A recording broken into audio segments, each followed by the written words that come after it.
First, the top news headlines. Sikkim, along with parts of northeast region, grappling with severe cold web as winter's torture hit parts of 8 states.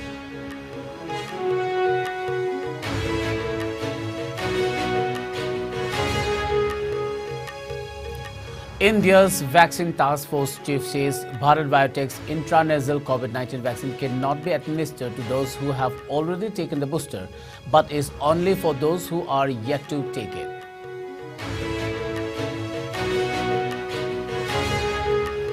Chinese hospitals, funeral homes under intense pressure as surging COVID-19 wave drains resources.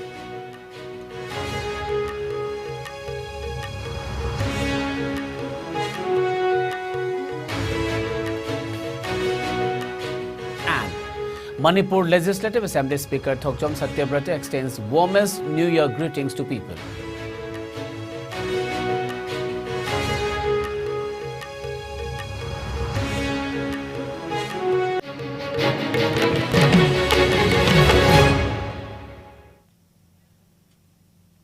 A very good evening. You are watching IS English News. Before we begin, IS News would like to remind our viewers to practice physical distancing, hand hygiene, wear masks, protect yourself and get vaccinated to ward off COVID-19. This is Suraj Khongban Tabam giving you the news. Now the news in detail. Sikkim, along with parts of northeast region, is grappling with severe cold wave as winter's torture hit parts of the 8 states after Christmas celebration.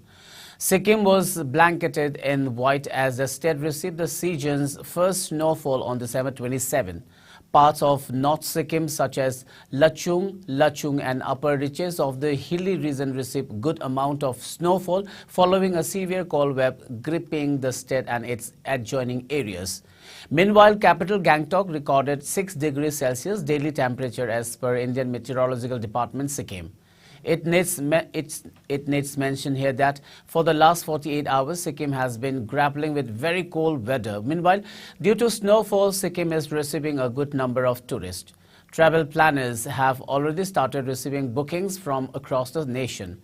The hilly state turned into a white wonder as snowfall covered parts of the state as freezing cold temperatures forced residents to stay indoors. A severe hailstorm lashed several districts of Upper Assam in the early hours of Tuesday morning, December 27, forcing the mercury to dip to a relatively lower temperature. As per the visuals received, which were widely shared on social media, modern town was covered in a thin layer of hail. With this, the Assam State Disaster Management Authority ASDMA has issued a hailstorm damage report which suggested that several houses in Moran and Tingkhang were damaged due to a severe hailstorm. As per the report, in the Tinsukia district, Bokazan Gaon, Dulizan Gaon and Bisphutia were impacted due to the hailstorm, in which as many as 88 people were affected.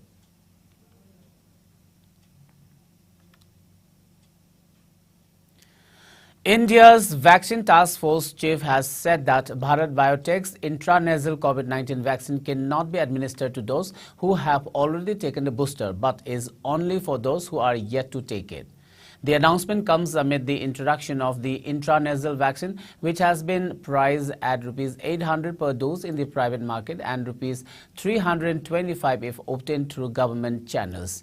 Chairman of the COVID Working Group of the National Technical Advisory Group on Immunization (NTAGI), Dr. N.K. Arora, clarified the same about INCOVAC, which was introduced on the Co-Win platform last week. Elaborating on the same, he added that when a person is repeatedly immunized, the body stops responding or the response is not too effective. He explained that it is the same with the nasal vaccine, as taking it at this point will not be of any value. The dose is supposed to be 4 drops in each nostril and a total of 0.5 ml is to be given. The nasal vaccine was approved by the DGCI in November for restricted use in an emergency situation for those aged 18 and above. The vaccine was developed in partnership with scientists at Washington University and is manufactured by Bharat Biotech. China has developed a similar vaccine, and INCOVAC is the second such vaccine to get approval, while more than at various stages of development in different countries.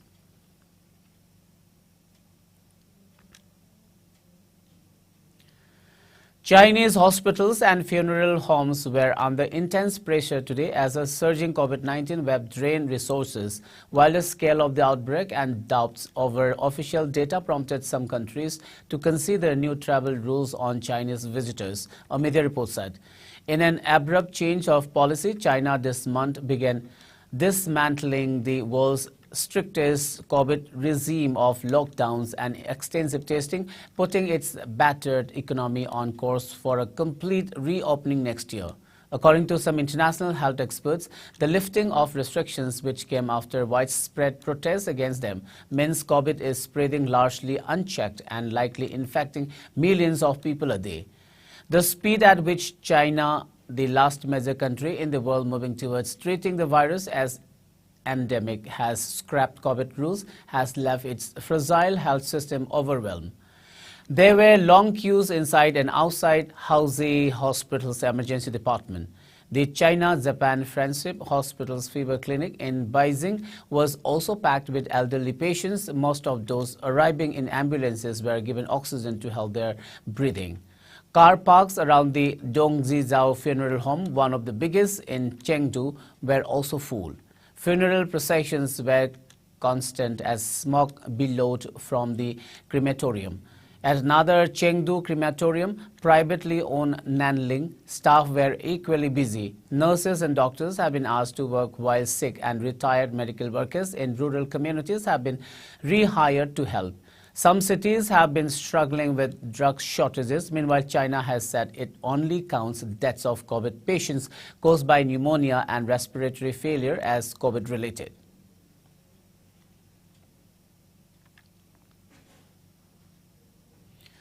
Manipur Legislative Assembly Speaker Thokchom Satyabrata extended heartiest New Year greetings to the people of the state.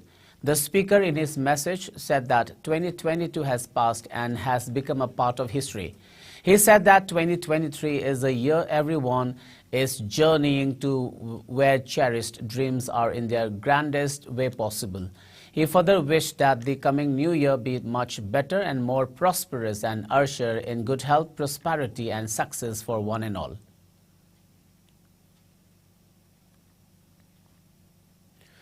Department of Computer Science Iscom Women's College, Nambol held a one-day cyber security awareness program to ensure readiness in tackling security that may follow the rollout of 5G network today. The event was held at the college conference hall. Speaking at the event, head of the college Computer Science Department, K.H. Somola, said that computer and mobile internet have become an essential part of daily life with the development of information technology. She, however, asserted that lack of proper knowledge and understanding will increase security risks. She maintained that the objective of the program was to increase and promote awareness of cybersecurity. Principal of Iscom Women's College, Wahengbam Robindro, Joint Director of National Informatics Center IT, and Priyo Kumar, Consultant of E-Governance Mission Team T.H. Manikanta, Senior Consultant of State E-Governance Team Manipur Kumari Deepa Ngangbam, and other eminent persons attended the event. Many young lives lost their future, many frustrated parents seeking help from nowhere to get advice. The role of psychologists getting exponential demand due to the computer games and mobile addiction. And every one of us feels more sorrow and grief in losing a mobile rather than loss of our near and dear ones. On the other side, the convenience and benefits outperform the negativity. The knowledge that the user, aim and back end of an app, program or services needs to be known, otherwise may hurt. Earn money, reputation and career may vanish in a moment by cyber attacks. Center for Study of Social Exclusion and Inclusion Policy, CSSEIP, Manipur University organized a fortnightly lecture series on the topic Emerging Trends in Research Methodology in Social Sciences today at the center's conference hall. Speaking to media on the sidelines of the event, CSSEIP Associate Professor Dr. T.H. Bharat said that the fortnightly lecture series is held in continuation of the lecture series for Manipur University. He added that the lecture series will facilitate in giving resourceful insight into social sciences research scholars on use of research methodology in research, as it will equip them with the essential skills and knowledge to deliver efficient results. Professor of Economics Department, University of Bath, United Kingdom, Shashikanta Nandebam delivered lecture as the resource person. Researchers of various branches of social science took part in the program.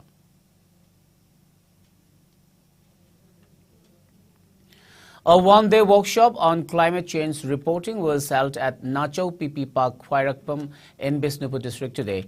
The event was jointly organized by Media Resource Center, Manipur and State Climate Change Cell, Directorate of Environment and Climate Change, Manipur.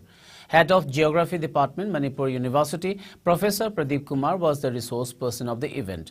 Fellowship candidates of 3rd Media Fellowship and climate journalists took part in the event. Deliberation on challenges and hardships faced by fellowship candidates while publishing news as well as discussion on ways to increase climate change awareness were held during the program.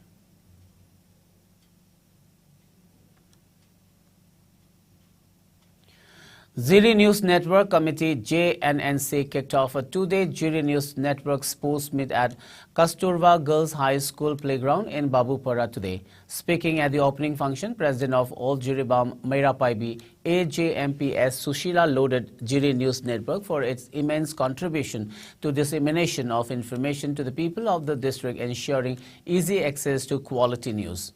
She added that JNN has facilitated various developmental changes in the district. JNN Vice President P. Singomani and President of Women Association for Socio-Economic Development Wasit and Nivarani were among those present at the program.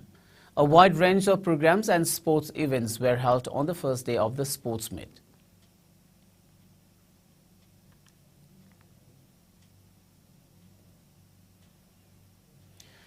The Election Commission of India (ECI) has initiated the Assembly and Parliamentary Constituency delimitation process in Assam with the census figures of 2001 at long last.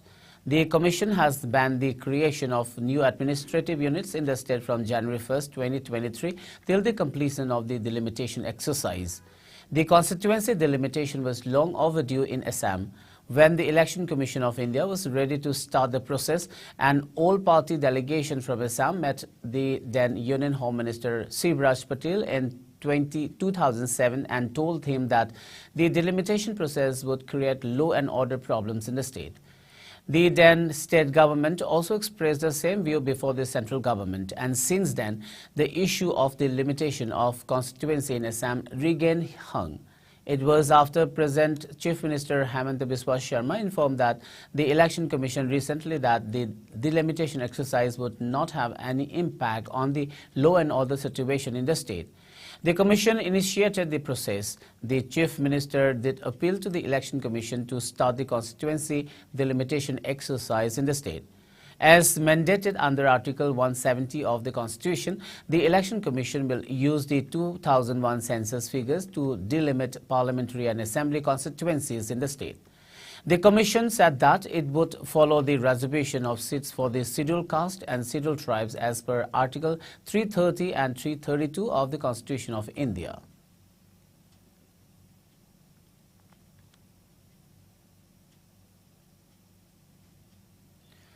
Central paramilitary forces have started arriving in Tripura as assembly elections are scheduled to be held in the northeastern state of Tripura early next year. Notably, 5 companies of CRPF arrive on December 27 and will be deployed in the districts to perform election-related duties. On the other hand, 50 more companies are expected to arrive in the next 48 hours. As many as 100 companies of Central Paramilitary Forces, CRPF, BSF, CISF, ITBP and SSB will be deployed in the northeastern state to ensure free and fair elections. Tripura Police and State Paramilitary Force Tripura State Rifles, TSR, will be deployed for general law and order duties and to provide security to the VIPs who are likely to visit the state for election campaigning. The final draft of the electoral rolls will be published on January 5th.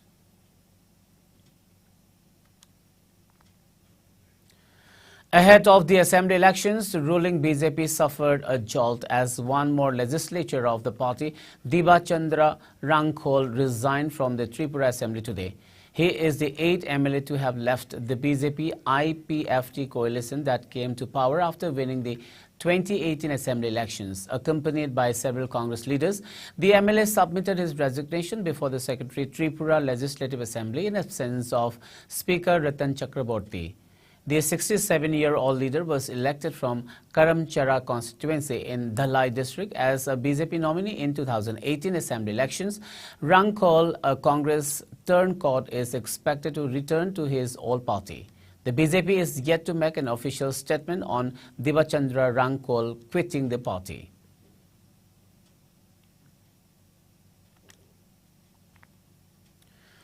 A firing incident has been reported near the India-Bangladesh border in Assam's Karimganj district on Tuesday night, December 27, after several rounds of bullets were fired upon Bangladeshi miscreants, a media report said. The incident took place in Nilam Bazar, around 1 kilometer from the international border under the Nilam Bazar police station area of Karimganj district. As per reports, for the past few days, Bangladeshi miscreants from this area had illegally entered India in the dark of the night to steal cows from the homes of people in nearby villages.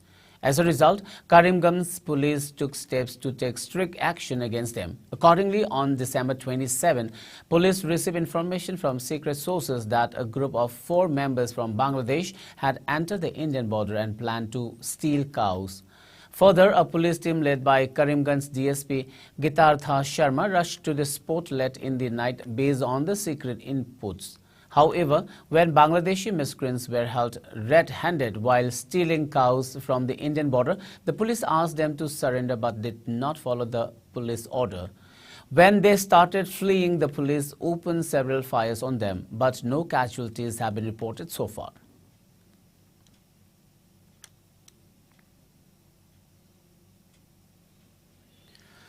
Meanwhile, in view of this surge in the number of cases, the Tamil Nadu government has intensified the screening of all passengers who arrive at the 4 airports in the state.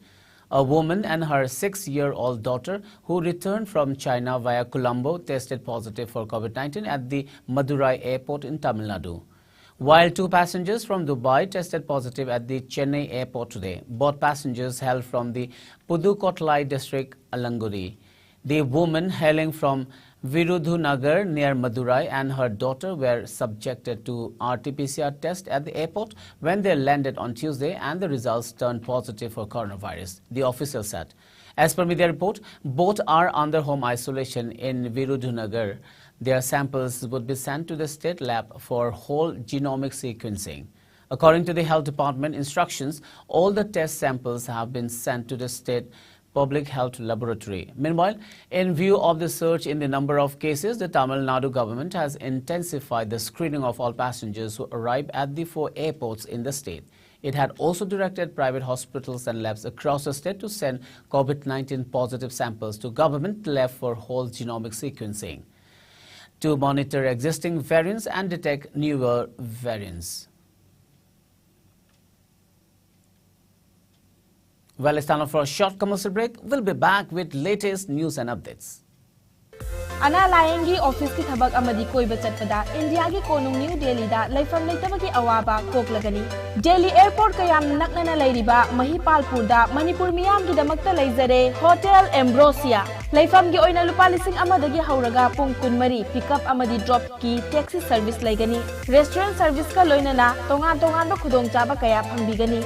Vishal Mega Mart, Ambience Mall, DLF Mall amadi irap laptana nungairaba mafam kaya yobada khudong charaba mafam amani. Ngasi ba contact tawbirau Hotel Ambrosia, A217 Road number 6, Mahipalpur. Phone number 9643504772. Welcome back. After the break, you're watching ICE English News. Fears over the impact of the new Omicron subvariant BF7 variant have risen in the country after several cases were detected in various countries. In view of the threat posed by the Omicron COVID-19 variant, the Union Ministry of Health and Family Welfare has advised people to wear a proper mask, maintain social distancing at public places, and take both doses of COVID vaccines to ward off the virus. Meanwhile, COVID-19 cases in India are increasing with a slight margin. India reported 188 new COVID-19 cases in the last 24 hours. The new infections took the country's total cash load to over 4.46 crore, while active coronavirus cash load has slipped down to 3,468, which accounts for 0.01% of the total cases. As per the Ministry of Health and Family Welfare, the death toll stands at 5,30,698 as no new deaths were reported in the last 24 hours. Meanwhile, the number of people who have recuperated from the disease has gone up to 4,41,43,483 with 141 recoveries in the last 24 hours. The country's recovery rate stands at 98.80%. Over 220.07 crore vaccine doses have been administered so far under the nationwide vaccination drive. Top 3 states contributing maximum number of COVID-19 cases to India's daily are Maharashtra, Kerala and Karnataka. Meanwhile, in the northeast India, Assam has the highest number of active cases, followed by Mizoram and Meghalaya. COVID-19 has infected over 66 crore and 29 lakh, while more than 66 lakh 89,000 have succumbed to the dreaded coronavirus, and recoveries are above 63 crore and 53 lakh. Globally, United States of America has the highest COVID-19 cases, followed by India and France.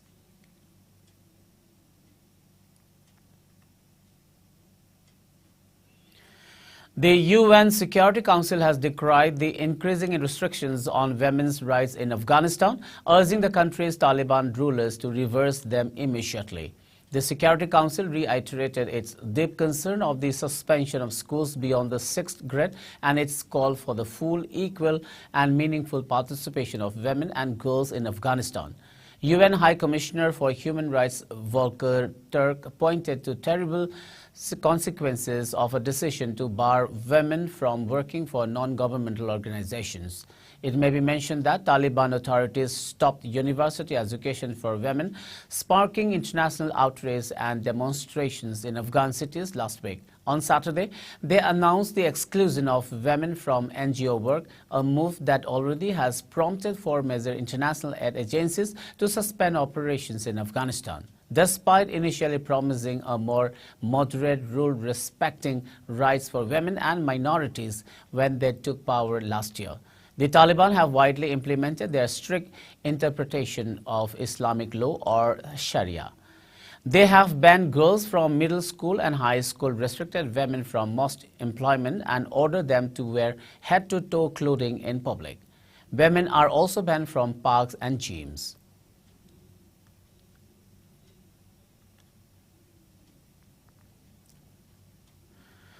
A rare and potentially deadly brain-eating amoeba has been identified in South Korea for the first time.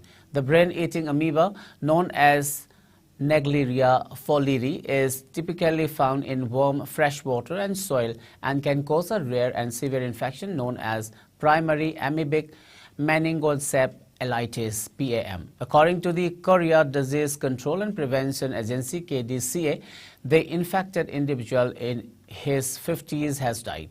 The man had come back to Korea after a 4-month trip in Thailand. Although human-to-human transmission of the infection is not possible, the KDCA has advised people to avoid water activities in freshwater lakes and to take precautions when engaging in water sports.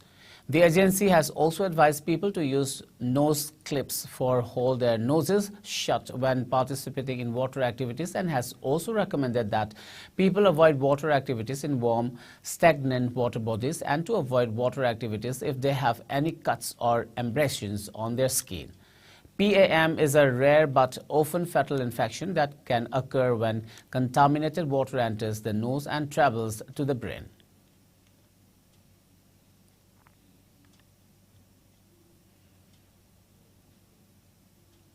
Let's now have the sports news.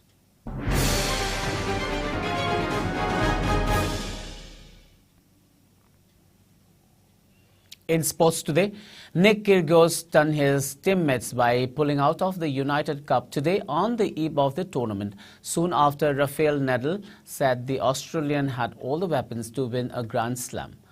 The temperamental star withdrew ahead of the new mixed teams event in Sydney, Brisbane and Perth, depriving fans of the scheduled clash between him and the Spanish great. Instead, Alex de Minaur will face Nadal in a round-robin singles match. Australia co-captain Sam Stosur said they only learned about Kyrgyz withdrawal minutes before a scheduled team press conference. The Australian Open next month will be his first opportunity of the year, a tournament where the Spaniard is defending champion. The Australian Open gets underway at Melbourne Park on January 16.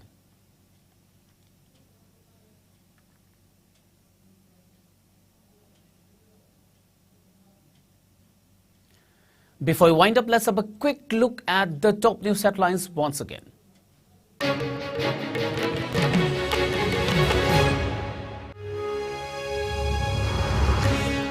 Sikkim, along with parts of northeast region, grappling with severe cold wave as winter's torture hit parts of 8 states.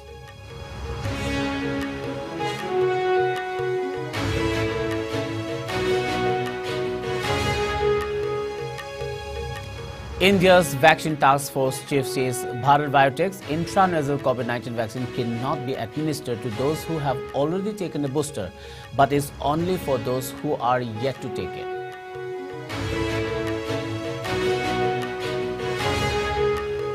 Chinese hospitals, funeral homes under intense pressure as surging COVID-19 wave drains resources.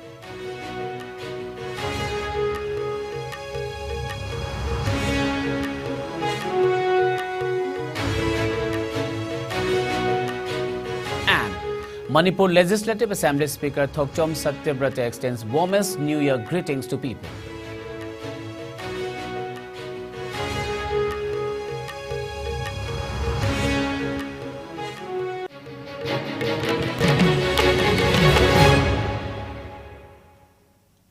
Well, that's all for now. Keep watching ICE News and have a great evening.